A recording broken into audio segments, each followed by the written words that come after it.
மக்கள் அனைவருக்கும் கிருஷ்ணமூர்த்தியின் அன்பான வணக்கங்கள். பொதுவாக ஒருவர் வாழ்க்கையில் வெற்றி பெற வேண்டும் அப்படின்னா இருக்கிற நிலையிலிருந்து அடுத்த நிலைக்கு போனால் மட்டும்தான் நிச்சயம் வெற்றி பெற முடியும். எப்படி வெற்றி பெறலான்னு பார்த்தீங்கன்னா, அவரவர் ஜாதகப்படி நட்சத்திரத்தை இயக்குவதன் மூலமாக வெற்றி பெறலாம். அவர் ஜென்ம நட்சத்திரத்துக்கு 13வது நட்சத்திரத்தை இயக்கிறப்ப அவர் கண்டிப்பாக ஒரு நிலையிலிருந்து அடுத்த நிலைக்கு போவாங்க. இதை என்ன சொல்லுவாங்கன்னு பார்த்தீங்கன்னா, பதிவு உயர்வு நட்சத்திரம் அப்படின்னு சொல்லுவாங்க. ஸோ இதுக்கு ஒரு உதாரணமாக உண்மையாகவே நடந்த சம்பவம். என்னோடய ஃப்ரெண்டு ஒருத்தர் பார்த்தீங்கன்னா, அவருடைய ஜென்ம நட்சத்திரம் போராட நட்சத்திரம். ஸோ என்னோட நட்சத்திரமே பார்த்தீங்கன்னா மிருகசீரிஷ நட்சத்திரம். இதுதான் ஆக்சுவலாக 13வது நட்சத்திரம். ஸோ அவர் ஆக்சுவலாக ப்ரைவேட் ஜாபில் தான் இருந்தார். அவர் என்ன பண்ணார், டெய்லியுமே என் கூட பேசுவார். ஸோ பேசிகிட்டு இருக்கப்போ என்னாச்சுன்னா, அந்த நட்சத்திரம் பதிவு உயர்வு நட்சத்திரம் ஆட்டோமேட்டிக்காகவே ஆக்டிவேஷன் ஆகிருக்கு.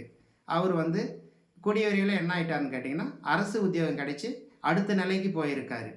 ஸோ இந்த மாதிரி வந்து எல்லாரோட ஜாதகத்துக்குமே அவரவர் ஜென்ம நட்சத்திரத்திற்கு பதிவு உயர்வு நட்சத்திரம் நிச்சயமாக இருக்கும். அது ஆக்டிவேஷன் செஞ்சிங்கன்னா என்ன பண்ணலான்னா, இருக்கிற நிலையிலிருந்து அடுத்த நிலைக்கு போகலாம். அதே மாதிரி பார்த்திங்கன்னா, இப்போ இந்த ஜோதிட மையத்தில் ஒருவருடைய ஜாதகத்துக்கு முழுமையாக ஆராய்ந்து பரிகாரங்களுடன் பலன் கூறப்படும்.